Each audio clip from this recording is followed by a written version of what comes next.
দেখাবো ছানার কোপ্তা কারি। এখানে আমি এক প্যাকেট দুধের ছানা কাটিয়ে নিয়েছি, ক্যালসিয়াম ল্যাকটেট দিয়ে ছানা কাটা পাউডার দিয়ে ছানা কাটিয়ে নিয়ে খুব ভালো করে ছানাটাকে আমি একদম শুকনো করে জল ঝরিয়ে নিয়ে নিই। তাতে কি হয়, ছানাটা খুব স্টিফ হয়ে যায়। আমি একটু দেখো, ছানাটা একটু একটু এরকম নরম নরম আছে, একটু একটু জল জল ভাব আছে, আমি এরম করে নিয়েছি। এবার এটার মধ্যে কি কি দেব তোমাদের দেখাচ্ছি।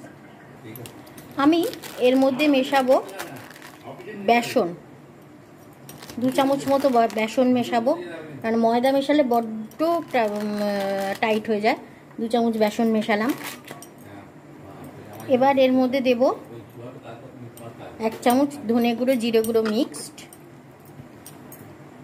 অল্প একটু খাবার সোডা দেব যাতে কোপ্তাগুলো ফোলে। খাবার সোডা দিলাম।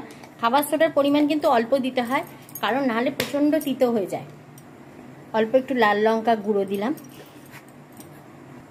নুন মিষ্টি পরিমাণ মতো। আমি অল্প নুন দিলাম, কারণ আমার বাড়িতে নুনটা খুব অল্প খায়। অল্প একটু সর্ষের তেল দেব মিশ্রণটার মধ্যে। মিষ্টি দেব, অল্প একটু মিষ্টি দিলাম। আর কিছু কিশমিশ দিয়ে দেবো, কাজু দেব না, কিছু কিশমিশ দেব। এবার মিশ্রণটাকে খুব ভালো করে আমি মেখে নেব। দেখো মিশ্রণটাকে আমি খুব সুন্দর করে মাখবো যাতে খুব স্মুথ হয়। আমার মেয়ে খুব বসে বসে বদমাইশি করছে, উল্টো পাল্টা বকে যাচ্ছে, তোমরা কিছু মনে করো না, একদম বদমাইশের ধাঁড়ি। এইবারে এটাকে কিন্তু খুব ভালো করে স্মুথলি মাখতে হবে, হ্যাঁ, না মাখলে মানে ভালো হবে না। এটা খুব সুন্দর করে মেখে নেব, নরম করে হালকা করে। হ্যাঁ, আমার দেখো ছানাটা এত সুন্দর স্মুথ হয়ে গেছে, হাতে চাপ দিয়ে দিয়ে যেরকম রসগোল্লা বানায় সেই রকম করে এটাকে মাখতে হবে। এই দেখো একদম নরম হয়ে গেছে। এইবার এটাকে আমরা গোল হোক লম্বা হোক কোপ্তার আকারে গড়ে নেব। দেখো আমি সব কোপ্তার আকারে গড়ে নিয়েছি।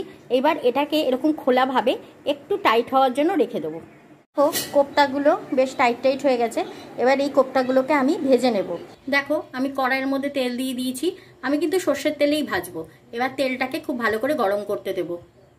দেখো আমি দুটো দুটো করে কোপ্তাগুলোকে দেব, কারণ একসাথে অনেকগুলো যদি ভেঙে যায়, তাই দুটো দুটো করে দিয়ে একদম লাল করে করে ভেজে নেব।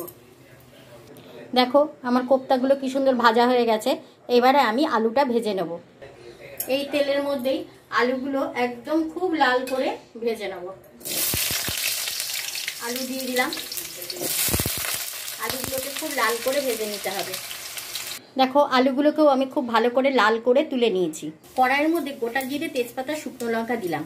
আর একটা জিনিস দিতে হবে, সেটা হচ্ছে হিং। হিংটা আমার কাছে ফুরিয়ে গেছে আজকে, হিং কিন্তু অবশ্যই দেবে। 2টো কাঁচা লঙ্কা দেবো, কারণ আমরা খুব ঝাল খাই না।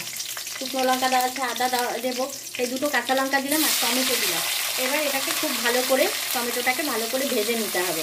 টমেটোটাকে মজানোর জন্য আমি নুন দিয়ে দিয়েছি পরিমাণ মতো, হলুদ, ধনে গুঁড়ো, জিরে গুঁড়ো আর নকুলদানা দিয়ে দিয়েছি। এবার এই মশলাটাকে আমার ভালো করে কষতে হবে। আমি পনিরে কিন্তু একদম হলুদ দিই না, কিন্তু ছানার তরকারিতে একটু হলুদ দেব। এর মধ্যে এটা কষা হয়ে গেলে আদার রস দেব। দেখো একটা ট্রিক্স তোমাদের দিই, মশলাটার মধ্যে অল্প একটু জল দেবে, তাহলে মশলাটা আরও ভালো করে এই টমেটোটা মাখা মাখা হয়ে যাবে। টমেটোটা মাখা মাখা হয়ে গেলে না খুব সুন্দর একটা স্বাদ হয়। টমেটোটা খুব ভালো করে একদম চাটনির মতো মাখা মাখা করবে। এরপরে এর মধ্যে আদার রস দেবে। দেখো মশলা থেকে তেল ছেড়ে গেছে, আমি এবার আদার রস দিয়ে দিলাম, অল্প আদার রস দিয়ে দিলাম। এবার আলুগুলো দিয়ে দেবো। আলুগুলো দিয়ে দিয়েছি। আলুগুলো মশলাটার মধ্যে খুব ভালো করে, এবার ফ্লেমটা বাড়িয়ে দেবো। আলুগুলোকে মশলাটার মধ্যে খুব ভালো করে কষিয়ে নেব।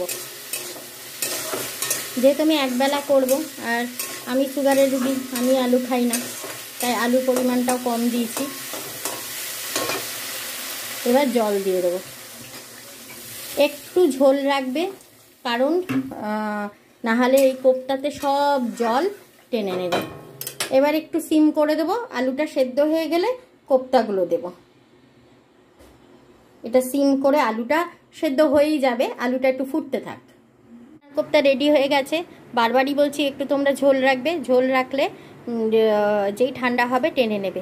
তো চলো, এরমভাবে ছানার কোপ্তা নিরামিষের দিনে, মঙ্গলবার আমার নিরামিষ থাকে, তাই আমি সোমবার রাতেই বানিয়ে ফেললাম, কারণ মঙ্গলবার সকালে অফিস আছে, তাই সোমবার রাতেই বানিয়ে ফেললাম ছানার কোপ্তা। আমার চ্যানেলের পাশে থেকেও লাইক করো, কমেন্ট করো, শেয়ার করো, সাবস্ক্রাইব করো, আর প্লিজ সবাই এই রান্নাটা বানিও।